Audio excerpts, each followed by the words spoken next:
Direktorat Kriminal Umum telah bertindak dengan cepat dengan melakukan penyelidikan dan penyidikan kurang lebih dari 20 hari sehingga telah berhasil menetapkan tersangka pelecehan seksual.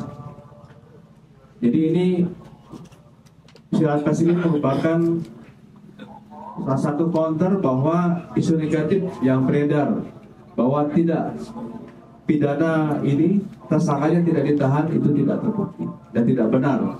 Dan apabila ada konten maupun juga media yang menyampaikan itu bahwa itu saya pastikan tidak benar atau hoax. Demikian juga adanya isu bahwa kasus ini tidak diproses hukum, itu juga tidak benar. Dan apabila ada konten di medsos maupun di media apapun, itu saya nyatakan tidak benar dan hoax.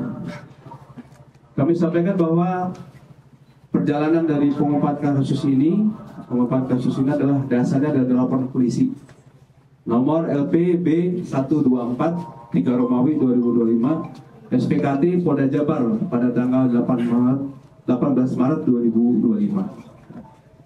Kemudian untuk TKP ini gedung MCHC lantai 7 Rumah Sakit Hasan Sadikin yang beralamatkan di Jalan Pasteur nomor 38 Kelurahan Pasteur, Kecamatan Sukajadi, Kota Bandung. Kami sampaikan bahwa untuk modus operandi dari tersangka PAP adalah dokter pelajar dari salah satu universitas di Kabupaten Sumedang yang sedang mengambil spesialis anestesi di Rumah Sakit Hasan Sadikin. Modus tersangka PAP yaitu melakukan pengecekan darah terhadap keluarga pasien yang mana korban merupakan anak dari salah satu pasien yang dirawat di Rumah Sakit Hasan Sadikin. Tersangka PAP meminta korban Eva untuk diambil darah dan membawa korban dari ruang IGD ke gedung MCHC lantai 7 Rumah Sakit Hasan Sadikin.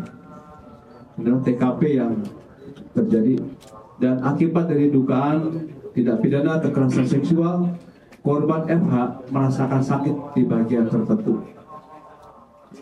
Uraian singkat kejadian pada tanggal 18 Maret tahun 2025 sekitar pukul 01 WIB, tersangka meminta korban untuk diambil darah dan membawa korban dari ruang IGD ke gedung MCHC lantai 7 pada pukul 01 WIB.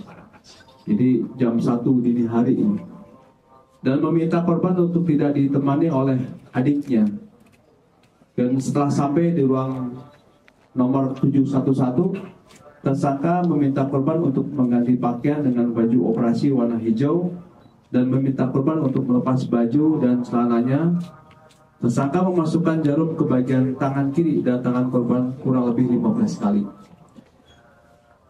Percobaan kemudian menghubungkan jarum tersebut ke selang infus. Setelah itu tersangka menyuntikkan cairan bening ke selang infus tersebut dan beberapa menit kemudian korban merasakan pusing lalu tidak sadarkan diri. Setelah tersadar, korban diminta untuk berganti pakaian kembali dan diantar sampai lantai 1 di gedung MCHC. Setelah sampai ruang IGD, korban baru sadar bahwa pada saat itu sudah pukul 04.00 WIB. Lalu korban bercerita kepada ibunya bahwa tersangka mengambil darah dengan 15 kali percobaan dan memasukkan cairan bening ke dalam selang infus yang membuat korban tidak sadarkan diri. Kemudian saat korban buang air kecil, korban merasakan perih di bagian tertentu yang terkena air. Kemudian kita tetapkan tersangka saudara PAP atau Priguna Anugrah Pratama. Pekerjaan dokter pelajar yang sedang mengambil spesialis anestesis di Rumah Sakit Hasan Sadikin. Alamatnya Kota Pontianak, ini sesuai dengan KTP, dan Kota Bandung tempat tinggal saatnya ini. Kemudian korban atas nama inisial saudari FH, pekerjaan karyawan swasta, alamat Kota Bandung. Saksi-saksi telah dilakukan beberapa acara pemeriksaan terhadap 11 orang saksi terdiri dari, ini ada Eva sendiri sebagai korban, ada ibunya, kemudian ada beberapa perawat, ada kurang lebih 3 perawat, dan adik korban, kemudian dari farmasi, dokter, dan pegawai rumah sakit Hasan Sadikin, dan juga apoteker. Dan Ditkrimsus juga akan meminta keterangan ahli untuk mendukung proses penyidikan ini. Kemudian dari hasil penyelidikan dan penyidikan ini, kita telah mengamankan barang bukti yang sudah tergelar di depan kami ini. Ya. Ini terdiri dari 2 buah infus full set, kemudian 2 buah sarung tangan, 7 buah suntikan. Ya. Ini ada lengkap semua di sini.